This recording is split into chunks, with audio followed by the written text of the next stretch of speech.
আগের ভিডিওতেই তোমাদের সাথে আমি শেয়ার করেছিলাম আজ এক নতুন ধরনের অভিজ্ঞতা আমাদের সাথে হয়েছিল। এরপর আমরা চলে এসেছিলাম রুমে।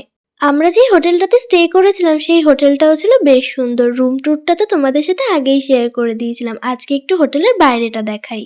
রুম থেকে ফ্রেশ হয়ে আবারও আমরা বেরিয়ে পড়লাম, কারণ এবার তো কেনাকাটির পালা। অনেক তো ঘোরা হলো, এবার তো বাড়ির সবার জন্য কিছু না কিছু গিফট নিয়ে যেতে হবে। মন ভরে শপিং করে আবারও গিয়েছিলাম রুমে। ব্যাগপত্রগুলো রেখে দিয়ে আমরা চলে এসেছিলাম খাওয়া দাওয়া করতে। দার্জিলিংয়ে আসার পর থেকে প্রতিদিনই রাতের ডিনারটা আমরা করছিলাম এই হোটেল সোনালি থেকে। এখানকার খাবার দাবার বেশ ভালো।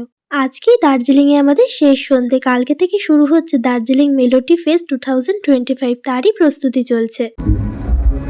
দার্জিলিংয়ের এই ম্যাল রোডে একটা রুলস রয়েছে, কেউ এখান থেকে বাইক চালিয়ে যেতে পারবে না। কেউ যদি বাইক নিয়েও যায় তাকে হাঁটিয়ে নিয়ে যেতে হবে, যেরকম দেখো এই বাইকটা যাচ্ছিল। আজকেই দার্জিলিংয়ে আমাদের শেষ সন্ধে। দেখতে দেখতে 3টে দিন কিভাবে কেটে গেল বুঝতেও পারলাম না। এইসব ভেবে মনটা খুবই খারাপ হচ্ছিল, তাই আমরা চলে গিয়েছিলাম হোপের সামনে ছবি তুলতে। হোপের সামনে ভিড় থাকবে না এটা তো হতেই পারে না, তাই এখানে ধৈর্য ধরে বেশ খানিকক্ষণ দাঁড়িয়ে বেশ কয়েকটা ছবি তুলে এবার যাচ্ছি আমরা রুমের দিকে। যদিও আমাদের ঘোরাঘুরি এখনো শেষ হয়নি, কালকেও আমরা বেশ কয়েকটা জায়গায় ঘুরতে যাব। সেই সব ব্লগগুলো আসছে খুব তাড়াতাড়ি। ততক্ষণের জন্য টাটা বাই বাই, দেখা হবে নতুন একটা ভিডিওতে খুব তাড়াতাড়ি।